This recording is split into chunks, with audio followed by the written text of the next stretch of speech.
kayo diyang tatlo, anong meron at nagkakagulo kayo dyan, ha? Ma, nakalak yung pinto. Ha?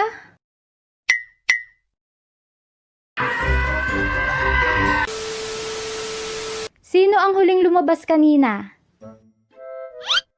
Huh?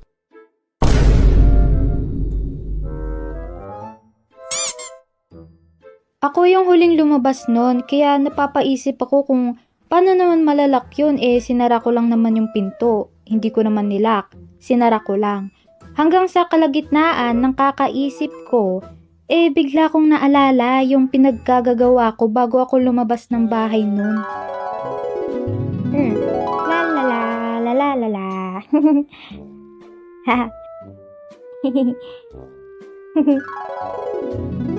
Oh my gulay! Bigla kong naalala na pinaglaruan ko pala yung doorknob ng pintuan namin.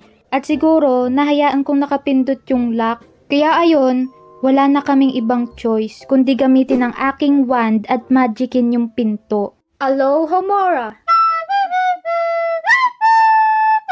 Lang, tinatry namin nabuksan yung pinto. Tinry na namin lahat, siniksikan ng card yung gilid ng pinto, kinulikot ng alambre, at nanghiram pa kami ng susi sa kapitbahay. Nagbabaka sakali na magmatch. Pero wala ayaw talaga, ayaw mabuksan. Nang maya-maya, dumating na si Papa at nadatnan kaming lahat na nasa labas ng bahay. Tapos sabi niya, Oh, ba't nandito kayo lahat sa labas?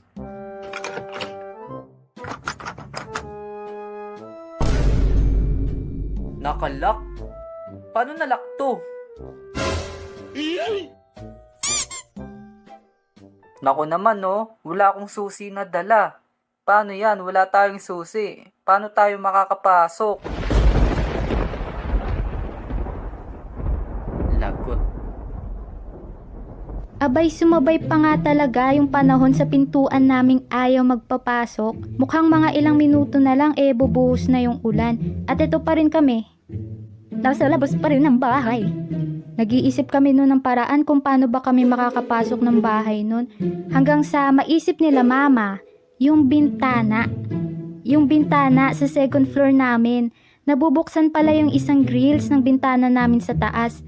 Kaya naisipan nila na doon na lang dumaan si Papa para buksan yung pintuan sa baba. Kaya naman, etong si Papa, pumunta siya sa kumpare niya para manghiram ng hagdan. Kaso, wala palang hagdanan yung kumpare niya. Kaya yung ginawa na lang nila, pumunta sila sa kabilang street para manghiram ng hagdan. 5 minutes later.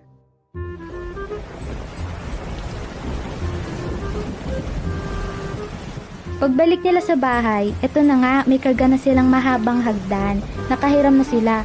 At yun, pinwesto na nila yung hagdan. Umakyat na si Papa, tapos binuksan yung grills dun sa bintana.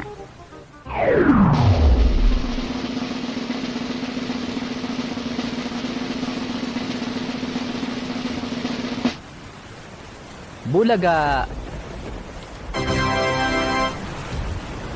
At ayun, sa wakas, nabuksan na yung pinto namin at nakapasok na sa loob ng bahay.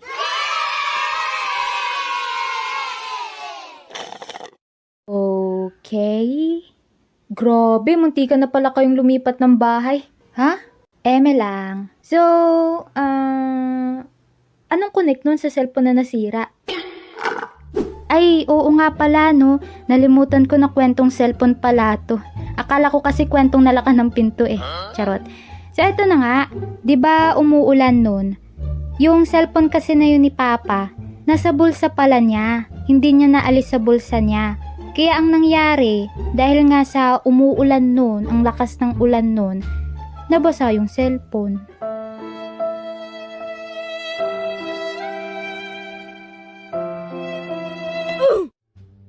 Pinaayos yun ni Mama sa mga nag-aayos ng mga cellphone.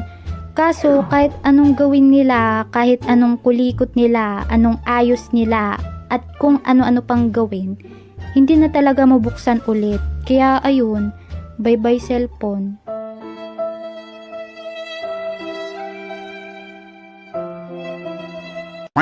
So ayun, ano ba moral lesson sa kwento na to?